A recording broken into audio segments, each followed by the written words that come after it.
सोचो अगर आप चाइना में जाते हो और आपको टाटा और महिंद्रा के कार्स देखने को मिल रहे हैं और आप कोई शॉप में जा रहे हो और कोई प्रोडक्ट उठाते हो और उसके नीचे लिखा होता है मेड इन इंडिया, तो ये देखने में कितना ज्यादा अच्छा लगेगा, लेकिन थोड़ा अजीब भी लगेगा। क्या चाइना में इंडिया का कोई प्रोडक्ट यूज होता है? और जिस तरीके से इंडिया में मिलने वाली हर तीसरी चीज चाइनीज होती है, तो ऐसा वहाँ भी है क्या? और जिस तरीके से चाइना ने सब चीजों की मोनोपोली बनाई हुई है, तो इंडिया ऐसा सब कुछ होते हुए भी क्यों नहीं कर पा रहा? वीडियो को एंड तक देखना, आगे बहुत अच्छी इन्फो है। जैसे कि सबसे पहले कुछ कार की कंपनी है जैसे कि महिंद्रा, उनकी भी कई कार और स्पेशली ट्रक्स चाइना में काफी अच्छे से बिकती है। उसी के साथ इंडिया के जो बॉलीवुड मूवीज होती हैं, उनके लिए भी चाइना एक बहुत ज्यादा बड़ा मार्केट है। आपको नहीं पता होगा, लेकिन कई सारी ऐसे फिल्में हैं जो कि इंडिया से ज्यादा पैसे तो चाइना में रिलीज होने के बाद कमा लेती हैं। और उनके साथ इंडियन मेडिसिन भी चाइना में काफी ज्यादा पॉपुलर है। दरअसल इंडिया जेनेरिक मेडिसिन के लिए काफी पॉपुलर है। इसके पीछे अच्छी खासी हिस्ट्री और डार्क सीक्रेट्स हैं, लेकिन वो हम किसी और वीडियो में कवर करेंगे। अभी बात करें इस टॉपिक की, तो इंडिया की जेनेरिक मेडिसिन चाइना वालों को काफी सस्ते में आती है। यही वजह है कि चाइना इंडिया की कई सारी मेडिसिन का इस्तेमाल करता है। अगर चाइना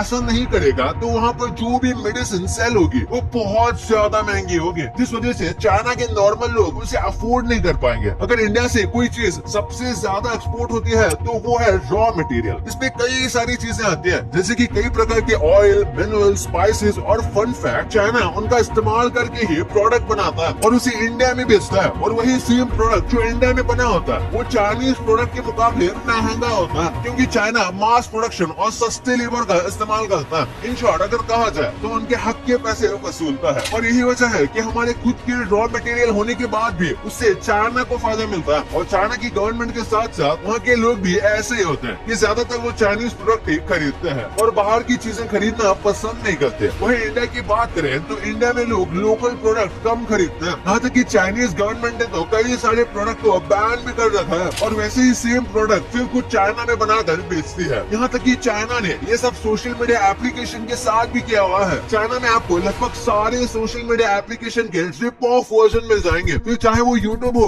गूगल हो, फेसबुक हो या इंस्टाग्राम हो। और चाइना ऐसा इसलिए करती है ताकि उनका डेटा तो सेफ रहे, लेकिन उसी के साथ ज्यादातर रेवेन्यू चाइना के अंदर ही जनरेट हो। लेकिन कहा जाता है ना कि कोई भी एक व्यक्ति किसी चीज पर हमेशा के लिए राज नहीं कर सकता। और बिल्कुल ऐसे ही अब धीरे धीरे कई कंट्रीज हैं जो कि चाइना की मोनोपोली को खत्म करने के लिए आगे बढ़ रही हैं और इंडिया भी इसमें काफी लीडिंग हो सकता है। अब बाहर की कंट्रीज में यहाँ तक कि कुछ चाइना में इंडियन प्रोडक्ट का यूज बढ़ता जा रहा है और अब इंडिया के लोग भी इंडियन प्रोडक्ट्स खरीदना काफी ज्यादा अच्छा समझ रहे हैं। और पिछले सालों में जो कोविड आया था उसके बाद तो कई लोगों ने चाइनीज प्रोडक्ट को बॉयकॉट करना भी शुरू कर दिया था। हालांकि अभी भी इलेक्ट्रॉनिक डिवाइस और प्लास्टिक के मामले में चाइना सबसे आगे है और इसे वो काफी रेवेन्यू जनरेट करता है। और अब आपको भी पता होगा इंडिया में कई मैन्युफैक्चरिंग प्लांट्स खुल रहे हैं जो कि मेड इन इंडिया डिवाइसेस को जल्द ही लाएंगे। और अगर बाहर के बने हुए डिवाइस भी है तो उसमें भी कोई ना कोई प्रोडक्ट मेड इन इंडिया का जरूर होगा। कुछ वक्त पहले इंडिया में लिथियम भंडार जो मिला था जो कि बैटरी बनाने में इस्तेमाल किया जा सकता है और इससे global import and export trade में इंडिया काफी अच्छे पोजीशन में आ सकता है। भाई वन विन नाम के वेबसाइट पर इस पायलट को टेक ऑफ करके आप अच्छे पैसे जीत सकते हो। जैसे यहाँ लकी चेक में 5000 डिपॉजिट कर दिए हैं। देखते हैं मैं कितने जीतता हूँ। करना कुछ नहीं है, बस वन विन ऐप पर जाना है, लकी चेक पर क्लिक करना है और अपने पायलट को टेक ऑफ करवा देना है। अब आपका मेन टास्क यहाँ पर यह है कि आपको पैसे कलेक्ट करने हैं इससे पहले कि आपका पायलट चला ही जाए। जैसे यहाँ पर पायलट जो है वो उड़ चुका है और जीत लिए हैं 7,720 रूपए। एक बार फिर से ट्राई करते हैं और फिर से पायलट उड़ चुका है और इस बार जीत लिए हैं 8,880 रूपए। आपको जीते हुए पैसों को विड्रॉ करने के लिए कुछ नहीं करना, सिर्फ अपने अकाउंट में लॉग इन करना है, विड्रॉ पर क्लिक करना है और जो मेथड आपको बेस्ट लगता है उससे आप अपने जीते हुए पैसों को अपने अकाउंट में ट्रांसफर करवा सकते हो। तो वन विन का लिंक डिस्क्रिप्शन में है। अगर आप मेरे लिंक से डाउनलोड करते हो और स्क्रीन पे दिए हुए प्रोमो कोड को यूज करते हो तो आपको मिलेगा अपने साइन अप पर 25,000 का बोनस, वो भी आपके पहले डिपॉजिट पर। और एक टिप, यहाँ पर आपको पैसे डिपॉजिट करने के लिए पेटीएम यूज करना चाहिए क्योंकि वो बेस्ट मेथड है। तो डिस्क्रिप्शन के लिंक से वन विन पे जाओ और अर्निंग स्टार्ट करो। तो इस वक्त आपके घर में जितनी भी चीजें हैं उसमें से ज्यादातर चीजें चाइना पे बनी हुई है या फिर इनके अंदर कोई ना कोई कंपोनेंट चाइना का ही होगा। और ये कोई नई बात नहीं है, कई सालों से ऐसा चलता आ रहा है। हम लगभग जिस भी चीज को उठाते हैं उसके नीचे मेड इन चाइना लिखा होता है और इसका सिंपल सा जवाब यही है कि चाइना मैन्युफैक्चरिंग करने में बहुत आगे है। इन प्रोडक्ट का वर्किंग काफी बेहतर होने के साथ ये प्रोडक्ट काफी चीप होते हैं जो कि कस्टमर्स के लिए अच्छा है। और चाइनीज प्रोडक्ट इतने सस्ते के होते हैं, इसके पीछे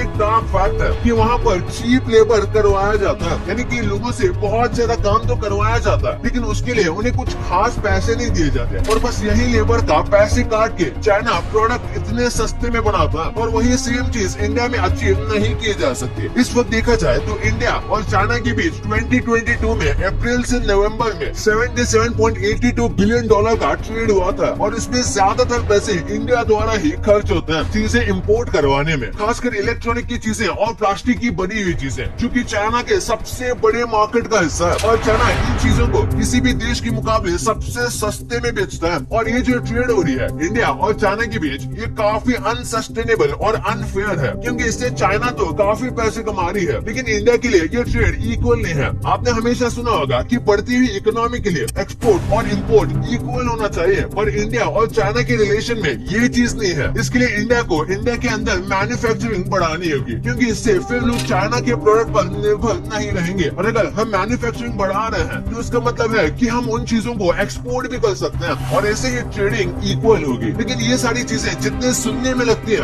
उतनी आसान है नहीं। जैसे सबसे पहले बात करें इलेक्ट्रॉनिक डिवाइसेस की, तो उसके लिए चाइना सबसे बड़ा मार्केट है और जाहिर सी बात है अगर मेजोरिटी सारी कंपनी चाइना से ही है तो उस जगह पर कब्जा करना और चाइना की मोनोपोली कम करना आसान नहीं है। और जैसे कि हमने आपको पिछले वीडियो में बताया था कि किस तरीके से इंडिया में अब सेमीकंडक्टर बनने वाले हैं, जिस वजह से इंडिया को काफी फायदा होगा। बिल्कुल उसी तरीके से अगर इंडिया में और भी मैन्युफैक्चरिंग और असेंबलिंग प्लांट खुलते हैं तो इससे इस अनइक्वल और अनसस्टेनेबल ट्रेड को सही किया जा सकता है। लेकिन जैसे मैंने कहा, ये बातें बस सुनने में आसान लगती हैं, ये करने में काफी मेहनत लगेगी। हालांकि अभी भी इलेक्ट्रॉनिक डिवाइसेस और प्लास्टिक के मामले में चाइना सबसे आगे है और इससे वो काफी सारा रेवेन्यू जनरेट भी करता है। पर आपको भी पता होगा इंडिया में कई मैन्युफैक्चरिंग प्लांट्स खुल रहे हैं जो कि मेड इन इंडिया डिवाइसेस को जल्दी लाएंगे और अगर बाहर के बने हुए डिवाइस भी है तो उसमें कोई ना कोई प्रोडक्ट मेड इन इंडिया का जरूर होगा। हालांकि चाइना को बीट करना अभी भी बहुत दूर है, क्योंकि कई सालों से कुछ चीजों में चाइना ने ऑलमोस्ट कंप्लीट मोनोपोली बिठा ली है, स्मार्टफोन और ऐसे बाकी डिवाइसेस। और अगर ऐसे कोई डिवाइस इंडिया मैन्युफैक्चर करके चाइना में बेचना चाहे तो वो भी पॉसिबल नहीं होगा, क्योंकि इन सब चीजों के ऊपर चाइना ने कई देशों पर रिस्ट्रिक्शन लगाया हुआ है। प्लस चाइना के फोन इंडिया में इतने सस्ते आते हैं तो इंडियन लोगों को दूसरे कंपनीज के फोन बाय करने की जरूरत ही नहीं पड़ती। और ये सब सेम रिस्ट्रिक्शंस हम नहीं लगा सकते, क्योंकि हमारे पास फिलहाल इन फोन्स को यूज करने के सिवाय कोई और ऑप्शन नहीं है। हाँ, लेकिन ओवर द टाइम ये सब चीजें चेंज हो रही है। एप्पल और सैमसंग जैसी कई स्मार्टफोन कंपनीज इंडिया में अपनी बेस बना रही है, जो कि बहुत अच्छी बात है। लेकिन इन सब चीजों में काफी टाइम, एफर्ट और प्लानिंग लगेगी। और अब इंडिया को ग्लोबल मैन्युफैक्चरिंग हब बनाने के लिए हम और क्या कर सकते हैं, कमेंट्स में जरूर बताना। और ये वीडियो पसंद आए तो इस वीडियो को लाइक करना मत भूलना। और इंडिया के सेमीकंडक्टर प्लांट के बारे में आप जानना चाहते हो तो इस वीडियो को दबा के देख लेना। आज के लिए बस इतना ही, मिलते हैं अगले वीडियो में, तब तक के लिए